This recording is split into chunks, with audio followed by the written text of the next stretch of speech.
Now, I believe that either this war is going to go one of two ways. Either the Iranians are not going to lose the war, that regime's going to stay in place, it's going to get even stronger, and then it's going to end up, really trying to conquer the world and finish the job that the Ottoman Empire and, other, people throughout that time in history believed, which was that they should be the predominant religion of the world. The political system should be the Sharia law, and that, they should conquer the world. Everybody should be under their rule. Now, that's one way it could go.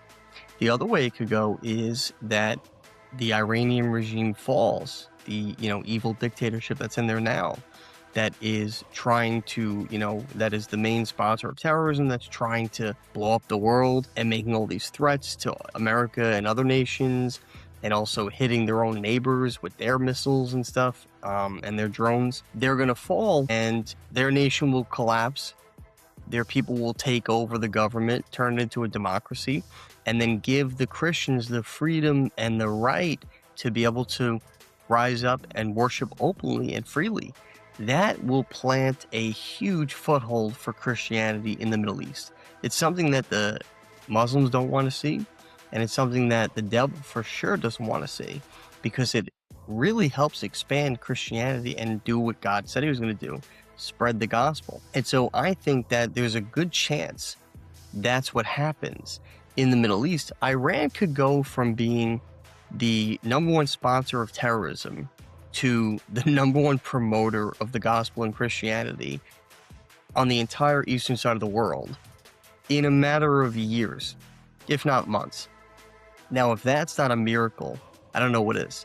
So if that doesn't also further make you believe in God through Christ, or have conviction for Christianity, then it'd be hard to sell you on that stuff. With God, anything is possible. So there is a huge possibility that can happen. Now, furthermore, before I get to that, once Iran establishes a Christian foothold on the eastern side of the world, there's a good chance that eventually Israel would become a Christian nation, and that many of the Jews would convert to Christianity, which would really truly fulfill God's mission to spread the gospel. So, with Iran being so close over there and having such an intimate relationship with, Israel all of these, centuries, it would be really interesting if they also helped convert the Jewish people to Christianity and helped make Israel a really big Christian foothold as well, restoring a lot of the Christian roots to that part of the world, and also sort of finishing what Christ had started there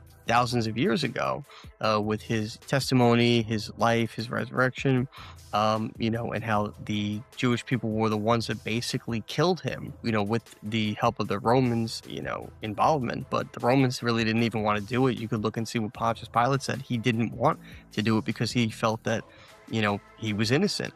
And he even offered to give them a really bad, criminal. He offered them, do you want the criminal to be set free or Jesus to be set free? And the bad criminal, they asked to have him set free. So, the Romans didn't want to do that because they really didn't want any involvement in that. Plus, I think a lot of them realized that Jesus didn't do anything wrong, but the Jewish people were holding him to the standards of their traditions and their made up rules versus what the actual, laws that God gave us through the Bible were. And so it would be really interesting if that's what eventually God's ultimate plan was to, restore Christianity to the entire Middle East, including Israel, and then allow the Christians to really thrive in that part of the world where Jesus had actually, lived and walked, and where a lot of the Bible came out of.